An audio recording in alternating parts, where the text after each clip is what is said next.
What's going on, everybody? It's your man Rusty Blade here at Smoky Studios. And to the right of me, I got one of Chicago's diamonds out here. If you ain't know, I got the homie K-Star. What's going on, fam? Man, what's going on, man? Just keeping it cool how I usually do, you know? Now, you have such an extraordinary background, especially dealing with music. But I want to go back first to when you was a bucket boy. Yeah, you know, in my early days, I was one of those kids out there beating them buckets, getting money off State Street in front of Marshall Fields, you know. I was on the Jenny Jones show, actually, with me and my cousins, some of my homies, long time ago. Don't look that up, though. You know what I mean? Don't look that up. But, yeah, just trying to get it any way I can.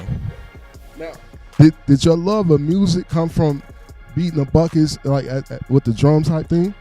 Actually, my love of music really started at a really early age. My mom, shout out to my OG, you know I love you. My mom, she used to play everything from Eazy-E to whatever, like anything that she was messing with. How she loved house music too. So like house music, which later on like spawned to me dancing. You know, I used to footwork and all that too. You feel me? So I'll never be ashamed of any of my background when it comes to my music, but it was my mom, man. My mom really put me on. She used to blast music all the time, and I used to love just having that feeling. And when I went to school, like around my third grade, I got introduced to music, like actually being able to read music, being able to play music, and that's when I really became a percussionist.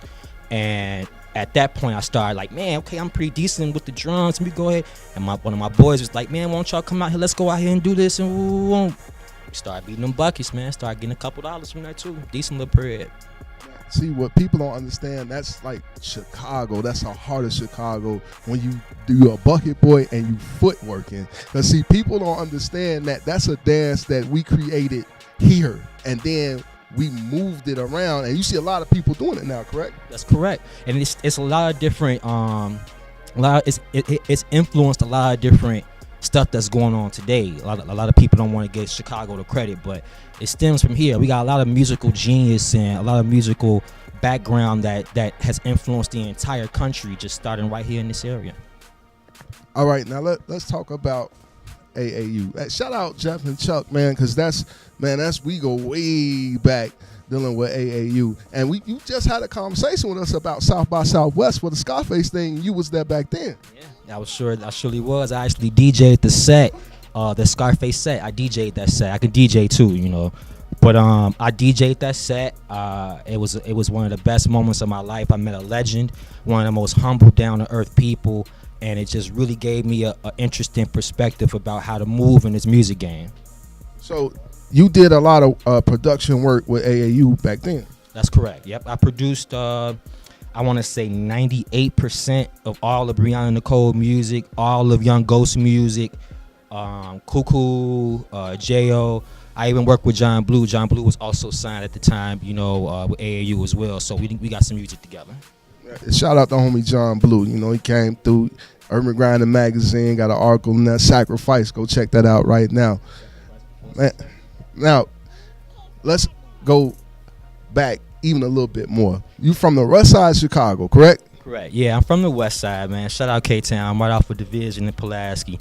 And I'm from the west side, but, you know, a few things happened to the kid. You know, I went to OR, and my freshman year, like I said, my mom was my biggest supporter, and things were starting to go down the wrong path. Like, no flex, no cap. Stuff was starting to go the wrong way. So my OG moved me out of the city, and I moved to New York for a little bit and came back to Chicago, was given an ultimatum, like, you know, if you want to stay here in Chicago, you know what you got to do. But I had an opportunity to go to Japan, and that was just like a once-in-a-lifetime thing. So I went ahead and took that and went and finished high school in Japan. Now, let's talk about that, because I know that was like a culture shock, going not only from Chicago to the East Coast, but then to Japan. Like, how did that experience help with your music as a whole? It really helped me grow. It really helped me understand that music is a universal language, and it's not nothing cliche. It seriously could connect us all. And just because we listen to music a certain way over here and we rock a certain way over here. That doesn't mean that just because they listen to music a certain way over there that it's not something that's relatable. And so when I went to Japan, I went to New York, like all of those different cultural influences helped me have like a more worldly perspective on music.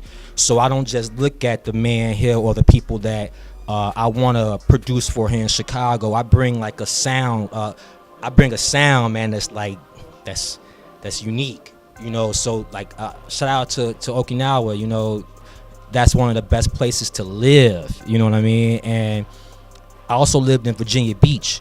I lived there for about 2 years too, and I really think it's important if you call yourself a producer, because there's a difference between producers and beat makers.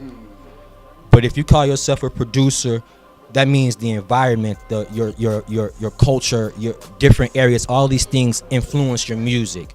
So it's highly recommended that you go and venture out and get some experiences to try to contribute to this thing we call music. And that's a fact, because there is producers and it's button pushers. You guys just sitting in there getting these guys money. Man, that sound good? Yeah, and thumbs up and walk you clean up out the door. Like, when I learned the difference between a button pusher and a producer, he helps you through your track. Like, man, I think you should say it like this, or I think you should lay that down on the track. I think you should say that ad lib. That's when you get production and value for your dollar. Now, man, Japan is so interesting. Like, what did you like most when you was there? And can you speak Japanese? Well, I'll answer that. Well, you know the saying that goes, what you don't use, you lose. So I when I graduated high school, you know, I stayed over there for a little bit longer, and then I came immediately back home to Chicago. I was homesick, but to answer your question, I could speak fluent Japanese, but that was more than 10 years ago, and all I've been around was homies, and nobody speaks Japanese, trust me. So it's interesting though, like I know a little bit of Spanish, but I still actually understand and comprehend Japanese. So it's interesting. Like I said, I lived in Virginia Beach for a little bit period of time, and Virginia Beach has a rich Asian influence there. So people would be talking in Japanese, and they'll say a couple of things here, and I'll just interject really quickly with a phrase, and it'll blow their mind, like, oh, this kid speaks Japanese. And then the follow-up question is always, do you speak Japanese? And I was like, well, I speak a little bit, and it always blow their mind. So I don't speak Japanese anymore, but don't get it twisted. I'll still understand what you're saying if you try to get over on me.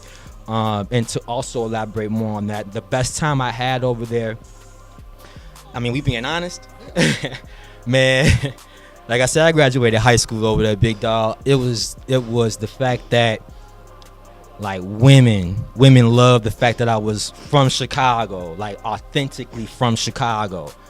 We had a presence that's unmatched. Also, I fell in love with DJing there as well. And Japanese DJs, their technique is incredible. Nothing against anybody else, but it's just that their work ethic is stick to it until you got it, period. And so just being around that type of work ethic helped me later on in life, you know what I mean, just to be diligent and make sure that I really complete the task that I set out to accomplish. Man, that's dope. That's worldly. Like, a lot of people don't have those type of experiences. Now, let's fast forward to the day, and you doing production. Can you talk about some of the artists that you do production with? Sure. Well, most people who know me I'm a recording engineer as well. Most people know me as like a laid back kind of guy. I really don't I don't interject. I let everybody else pretty much have a moment. But if you want to talk about my credentials, I've produced for Do or Die, shout out to Bilo Po House, his imprint as well. I've produced for TBE's artist, Bianca Shaw. You know, I produced for her as well. You know, that's shout out to TBE. Shine Music's artist, Young Stacks, I produced for him as well. Of course, like it's just a plethora of them, man. It's just so many. But I got production coming out for Mac 11, another guy who's with White Nation ENT. I got a big single coming out with their CEO, White Life. It's huge. It's gonna be incredible. Definitely getting like the forefront of the wave that's about to happen. And it's just so many people, big dog. Hot to death. Shout out to that boy Hot. John Blue, like all these guys are under my resume because they're incredible artists and they do incredible work. That's dope. That's a nice lineup. So, what do you like most about working with these artists? And you like, man, I think I have a track that'll fit you. If I had to say it any other way, I mean, to be honest, like my production is unique. It's unique. I know a lot of people like to say like they got their own individual lane, but then you hear them and they sound just like the next guy. I truly unique. I'm truly unique to the point where I literally name each one of my beats. Like it comes from a place. It's not just and shout out to everybody who do their thing. You know, I work with a lot of different producers and a lot of them are my homies. It's just that we have different perspectives when it comes to music, and for me, it always comes from a special place. So I really appreciate that, and the artists I work with also understand that about me. So it's not I'm not the guy that's gonna come in with 50 beats and play 50 beats until you just bored out of your mind. I'm not the guy that's gonna email you 150 beats out. I'm the guy that you're gonna reach out to and say, I got this gem of an idea, and I know you're the guy that can bring it to life. You know, and that's just really been my motto. I really take the approach of being exclusive seriously, because I really feel like if my brand is stretched across so many different artists that doesn't necessarily take it to where it needs to go, it just loses value in my opinion. So I work with artists that really appreciate what I bring to the table, no matter if it's one track on that entire album or that entire mixtape. You can believe the joint that we got together is gonna stand out amongst everything else. It may not be your top 10 chart breaker, but it's gonna be that record that's gonna definitely distinguish you amongst everyone else.